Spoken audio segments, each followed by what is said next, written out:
Good evening. My name is Pablo Valbuena.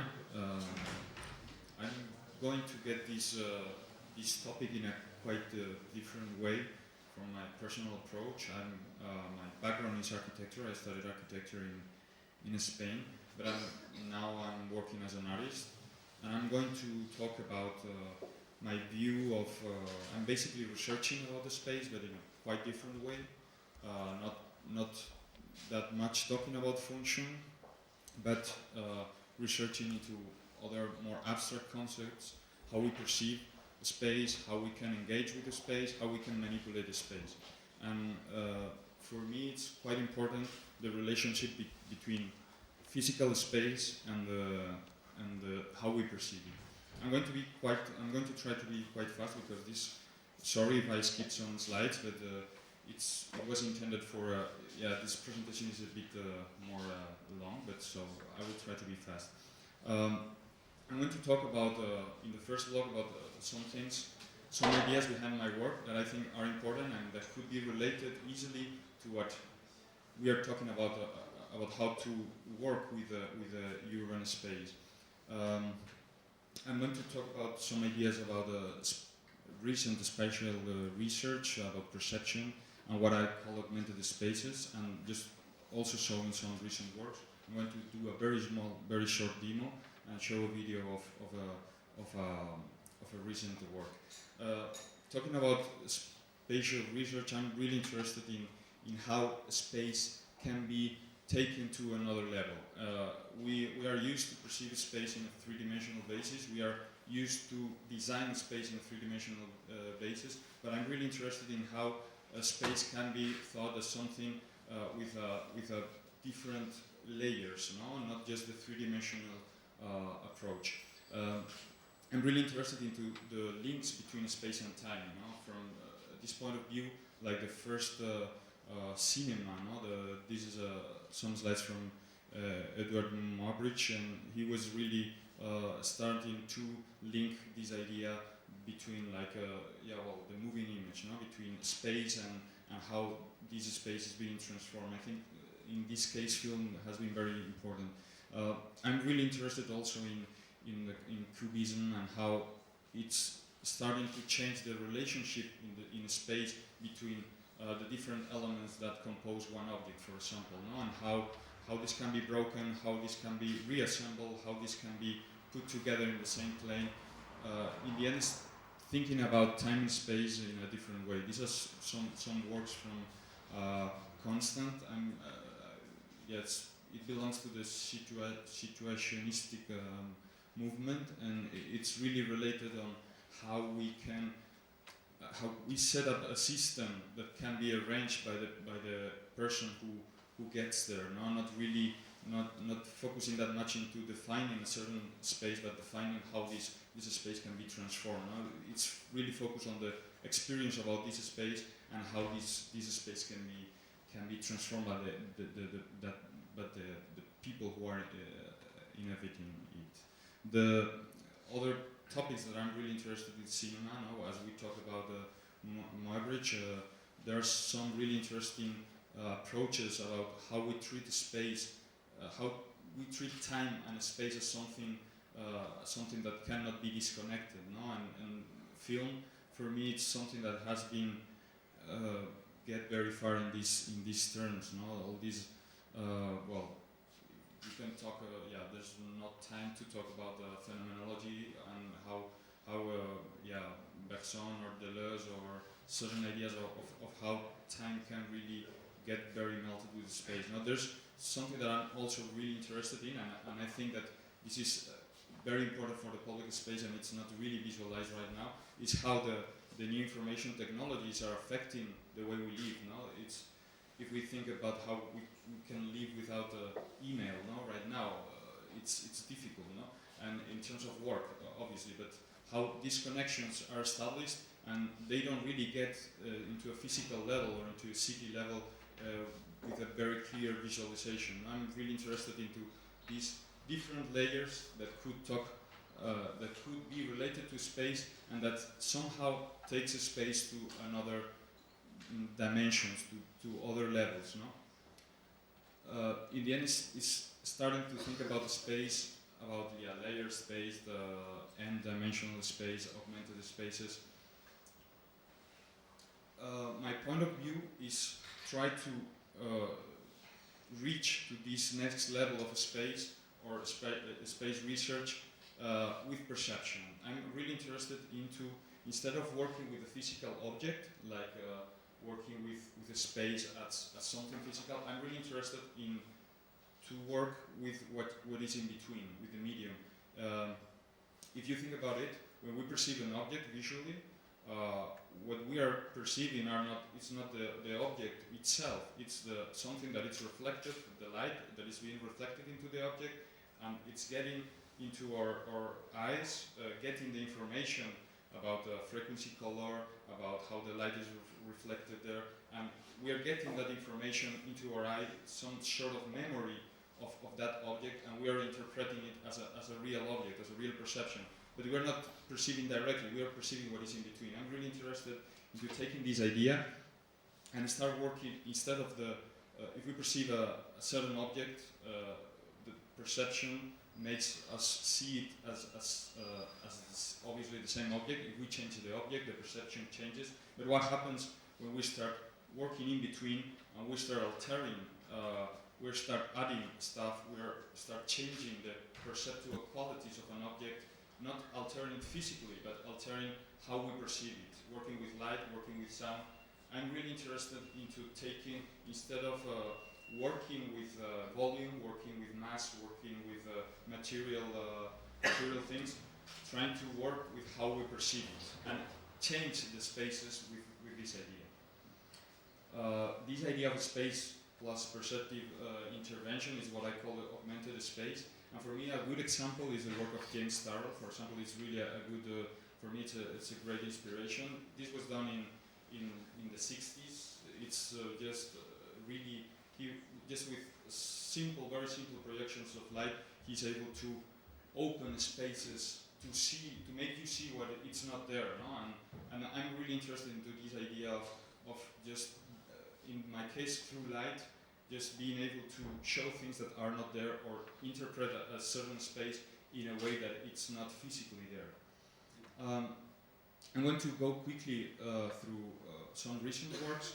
I'm going to talk about the Augmented Sculpture series. These are basically some pieces where I work with very constructivist geometry, and I overlap a layer of projection on top of those sculptures.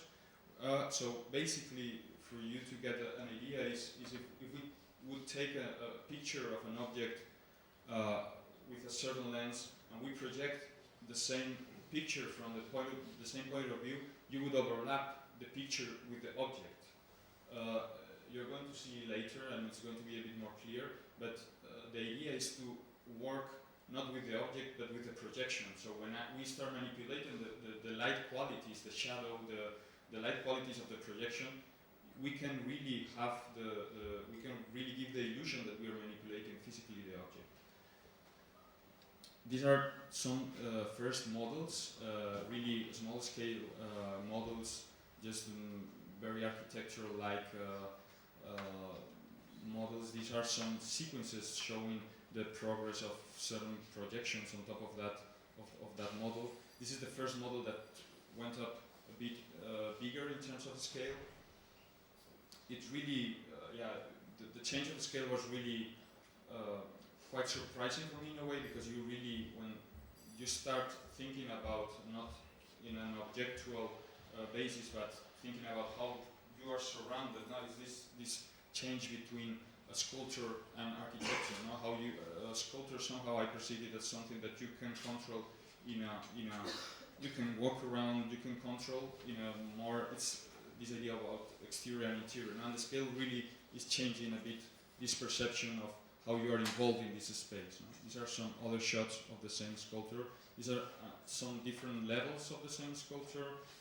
This project has been presented in different places, and it has been with different interactions. The larger piece I have done in this sense is something that it was still indoors, but it was very interesting in the sense that it was working with a theatrical scenario, and I was really interested into taking this idea of being able to play with the space into a character, even into a play. No? So this was a really interesting way of testing, also in terms of scale, how you can really alter very deeply, a space and how this establishes a relationship in this case with dancers or with performers, and it was for sure an interesting also step further in terms of scale. I'm going to show some public installations. These are this is basically taking the same idea about projection, but taking it to the public space. It's really important, this change about working with a very control model where you control the geometry, you control everything, and then jump to the public space where somehow the public that is going to see the work is very different. They are not really going with a certain idea of what's a piece of art or what they are going to see. You have access to very different kind of people, and that's very interesting because you get really different approaches, and people react with the work in a much more natural way. They are not so aware of not touching so projection in this sense was, for working in the public space, was really interesting because you are not changing physically. We all know in terms of architecture how many limitations in terms of touching just a small thing of a protected building, or it's really different to go out of certain limits. With this idea of working with light, you can, at some points, you can really perceptually, you can really alter the building in a very big way, even not touching it physically. These are some shots of a square in Madrid. This was done for Media Lab Prado in the center of Madrid, and it was just a complete square, just working with the architectural lines, working with the tilings, we were working with the trees, the benches. First, well, I'm going to show also. I think I'm going to show first one very short. It's not a piece itself, but I think it's going to show you to give you an idea of how this idea works live. Because it's nice to see photographs. I think it's much nicer, even if it's very simple. I really didn't have much time to prepare this, so you're going to get the idea. It's just working with architectural lines, and in a way, you can really enrich the space itself. Now here you see just very simple architecture, very simple just corner. So you can start like working with the lines that conform this architecture. You can start building planes on top of it. You can start defining certain areas that you want to work with. You can extend somehow all these elements. I don't know. Just start focusing on resolution of certain elements, and this is what I'm talking about. You can start defining them, but also changing the light qualities of it, and maybe start working with how you light these planes. It's very interesting because you get for free. I mean, just for lighting one plane in this case, you get for free all the physical aspects of light. You don't really. Technically, it's not very complex in terms of light. And for example, we have been talking about light. I'm really interested in to develop public light, not just as something that works with contrast. But it's not about. I think it's light could be more subtle than just focusing, trying to say, I want to focus on this building, or I want to focus on this element of the city.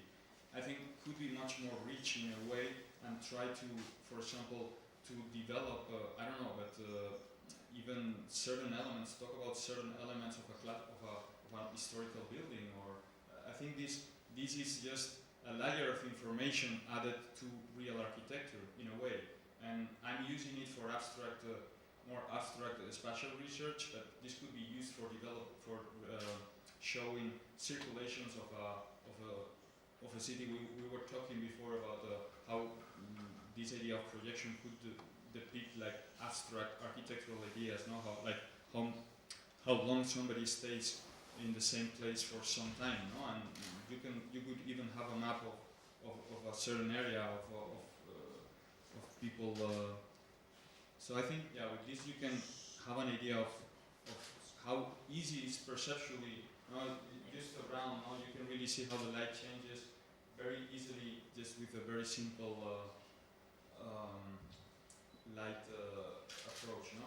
For example, this is a really interesting part. I'm going to show you. It's going to be clearer in a video, but it's also interesting how you can work with light and shadow, no? And you can really give the feeling that we were talking about time before. I'm really interested into showing the pass of time through space, no?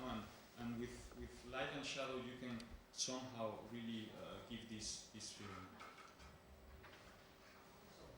So finally, I'm going to show a video. If we can turn off these lights, thank you. This is a project I did for the Heide. This was done for today's art festival. It was done like past month, and it's a project that is taking this idea of working with the public space to a really higher dimension, higher scale, and it was done at the facade of the Richard Myers building in the city hall. It was quite like the perfect building to project on top of, because it's basically white, everything is white. So that's for light purposes, it's very easy to do, and it was also very modulated, so it was really easy to work with that geometry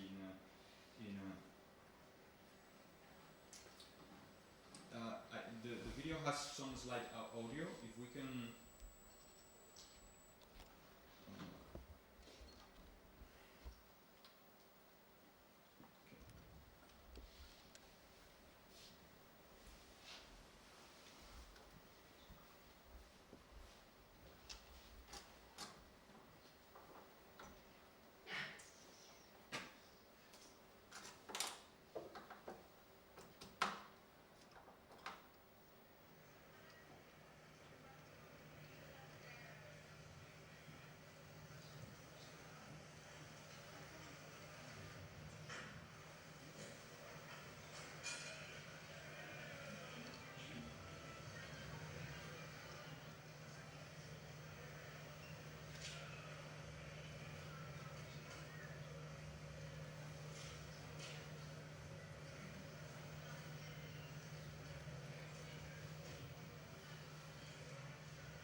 This is, for you to have an idea, yeah, this is quite the same thing that we have seen, but in a larger scale.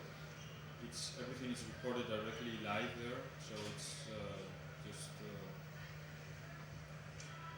way you perceive it is this way, and also, well, it's more interesting in the sense that the scale really changes the way you perceive it. When you see something like this from different parts of the square.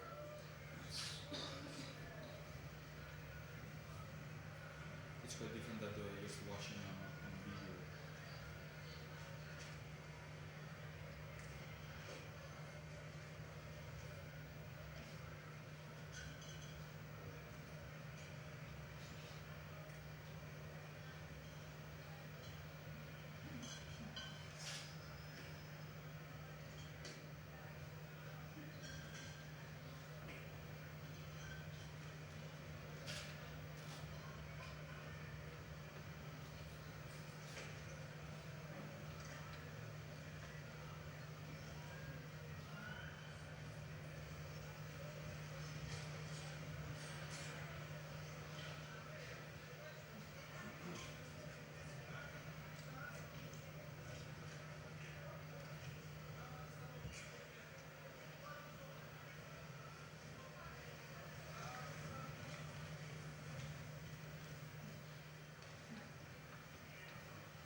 this is kind of the latest project in terms of the biggest one, also in terms of scale, and yeah, that's I think that's everything. If someone sorry if it was very fast, and maybe it was quite a lot of information, but I think it's worth it to show the whole process and the ideas behind, and finish with maybe the real thing.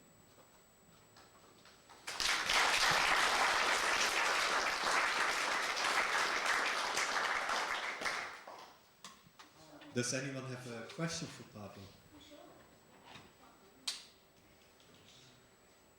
All right. Hello.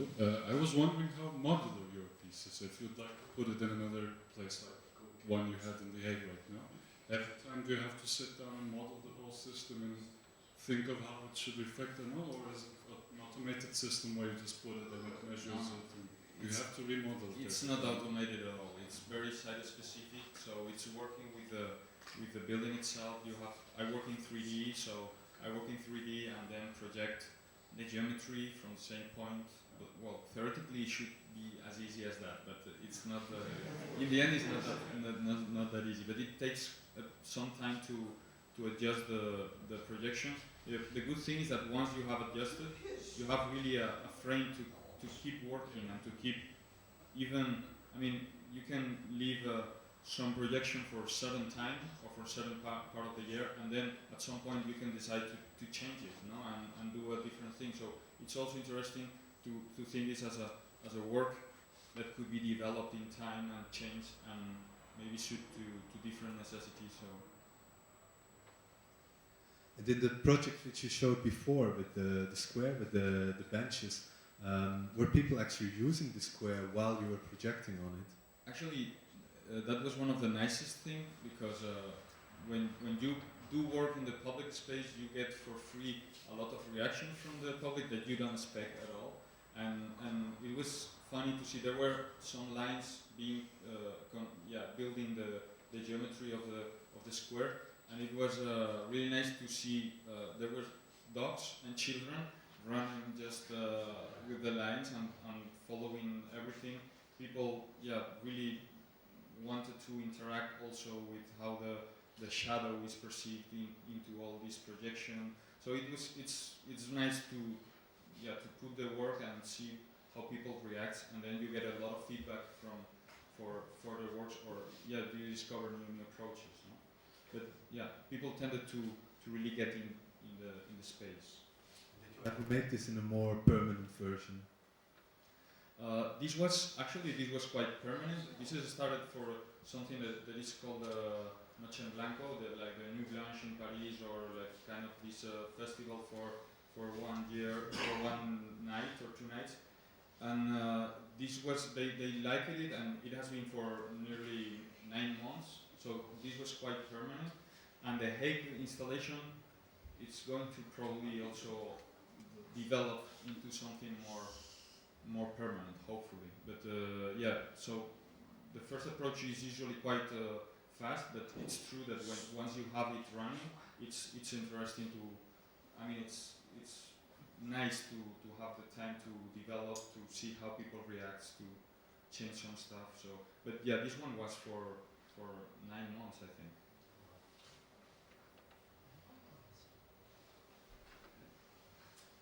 And I'm going to hand you over to Michelle and Katja, who will take us to